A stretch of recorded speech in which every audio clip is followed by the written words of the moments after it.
Assalamualaikum warahmatullahi wabarakatuh. Saya Nasihatun Nafiah dengan NIMT 2018-1286. Di sini saya akan membuka pembahasan tentang karakter umum peserta didik, di mana karakter umum pada biasanya menggambarkan tentang usia, gender, dan latar belakang.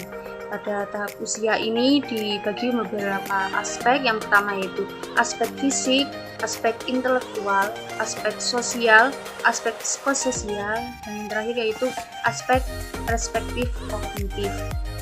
Pada usia ini dibagi beberapa fase. Yang pertama yaitu umur 2-6 tahun dalam proses pengembangan diri yang unik dan juga menuntut kebebasan. Yang fase kedua yaitu pada 6-12 tahun. Pada tahap ini lebih banyak dipengaruhi oleh teman daripada orang tua. Dan yang terakhir yaitu fase 11 atau 12 tahun sampai 14 atau 15 tahun. Pada fase ini kematangan seksual semakin jelas, sehingga permasalahannya yaitu tentang penerimaan konsep diri. Dan lanjut yaitu pada tahap gender. Pada tahap ini dibagi menjadi dua, yaitu laki-laki dan perempuan, di mana ada perbedaan dalam otak si laki-laki dan juga si perempuan sendiri.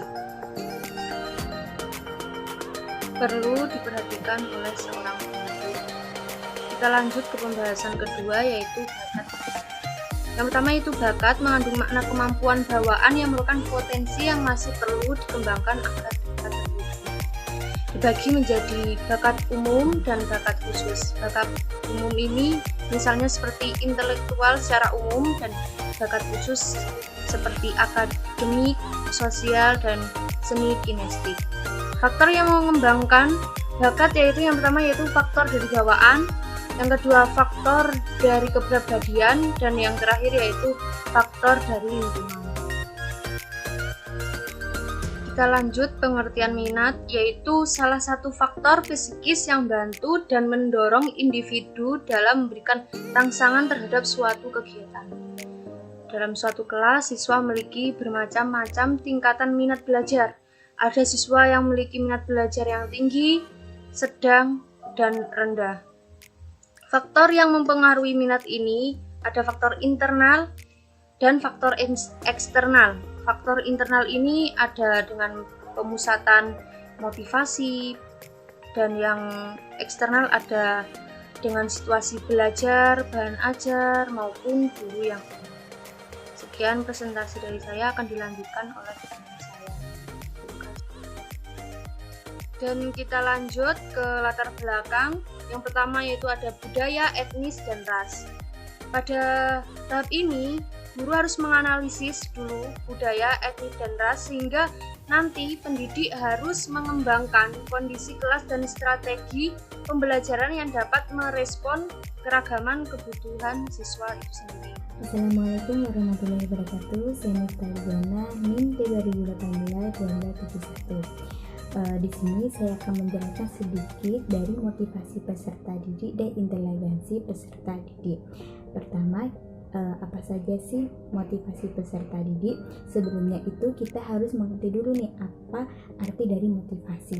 Nah, motivasi merupakan serangkaian usaha untuk menyediakan kondisi-kondisi tertentu sehingga seseorang mau dan ingin melakukan sesuatu, dan apabila tidak suka, mereka akan berusaha untuk meniadakan, berusaha untuk mengabaikan perasaan tidak suka itu. Di dalam keberhasilan belajar itu dipengaruhi dalam motivasi, dan motivasi ini mempunyai dua fungsi. Yang pertama mendorong untuk siswa beraktivitas, dan yang kedua mendorong siswa untuk sebagai pengarah. Terus di dalam motivasi ini mempunyai prinsip-prinsip motivasi yang terbagi menjadi 7. Yang pertama, peserta didik akan lebih giat apabila topik yang dibicarakan atau ya topik yang dipelajari itu sangat menarik dan sangat berguna bagi dirinya sendiri. Nah, yang kedua, tujuan pembelajaran disusun secara jelas dan langsung diinformasikan kepada peserta didik, dan mereka tahu apa tujuan dari pembelajaran. Terus yang ketiga, peserta didik selalu diberitahu tentang hasil belajarnya. Di sini mereka tahu hasil belajarnya itu meningkat atau tidak. Terus yang keempat, pemberian pujian. Pemberian pujian ini kita memberikan hal-hal positif, memberikan semangat untuk belajar, untuk mereka semangat dalam belajar. Terus yang kelima, memanfaatkan sikap, cita-cita dan rasa ingin tahu peserta didik. Yang keenam, usaha untuk memperhatikan perbedaan setiap peserta didik. Contohnya seperti kemauan peserta didik.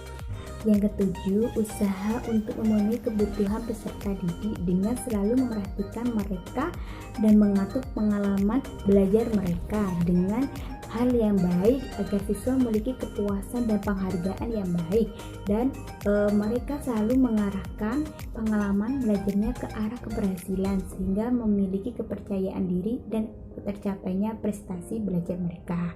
Nah, itu dari prinsip-prinsip motivasi belajar. Selanjutnya yaitu inteligensi peserta didik. Inteligensi peserta didik ini merupakan sebagai hal yang dapat dinilai dengan taraf ketidaklangsungan atau ketidaklengkapan daripada kemungkinan dalam perjuangan hidup individu. Nah, di dalam inteligensi ini mempunyai faktor-faktor yang terpengaruhi dari inteligensi. Yang pertama, keturunan. Yang kedua, latar belakang sosial ekonomi. Yang ketiga, lingkungan hidup. Dan yang keempat, kondisi fisik. Di dalam model tes inteligensi ini memiliki dua sifat. Yang pertama, tes inteligensi yang bersifat umum. Yang kedua, tes inteligensi yang bersifat khusus.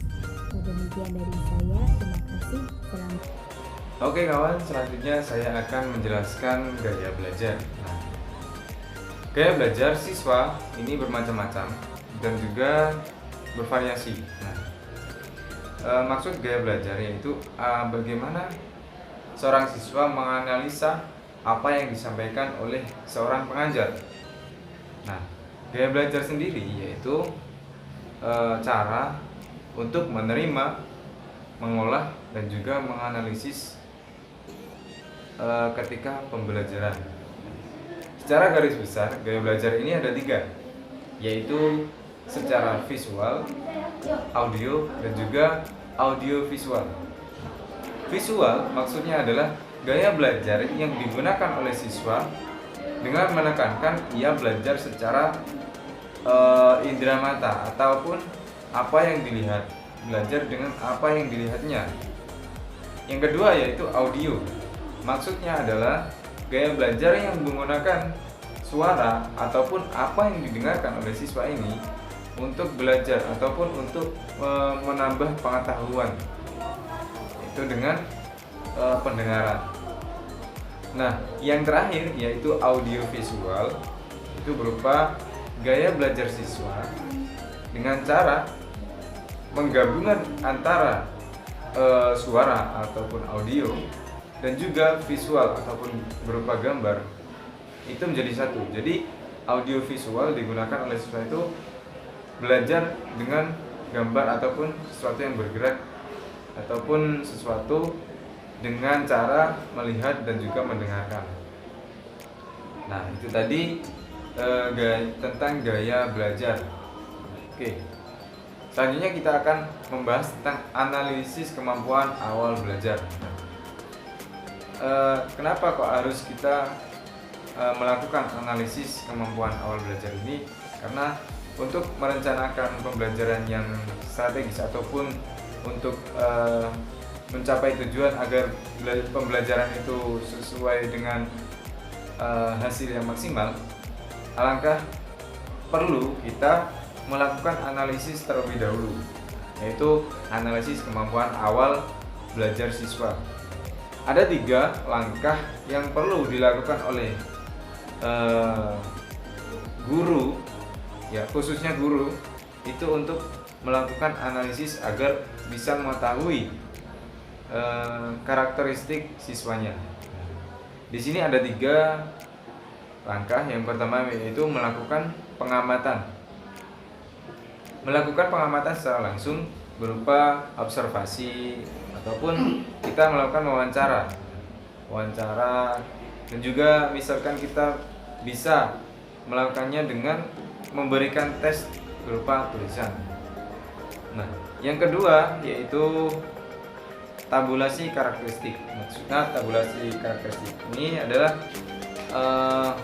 menggabungkan ataupun merekap hasil daripada observasi tadi. Itu hasil tadi dijadikan satu berupa graf ataupun catatan. Dan yang ketiga yaitu berupa pembuatan daftar strategi karakteristik. Maksudnya adalah daftar ini perlu dibuat sebagai dasar untuk melakukan strategi pengelolaan pembelajaran. Jadi ketika belajar, siswa ini diberikan materi yang gimana? Misalkan seperti itu, yaitu draftnya, misalkan materi A sampai C. Nah, itu dibuat berurutan. Maksudnya adalah yang lebih mudah dahulu, baru melangkah kepada materi yang lebih sulit. Itu pembuatan daftar strategi. Nah, itulah ketiga langkah untuk menganalisis kemampuan awal pembelajaran. Mungkin itu saja yang dapat kami sampaikan. Kurang lebihnya, apabila ada pertanyaan silahkan bisa ditanyakan di bawah ini atau di kolom komentar.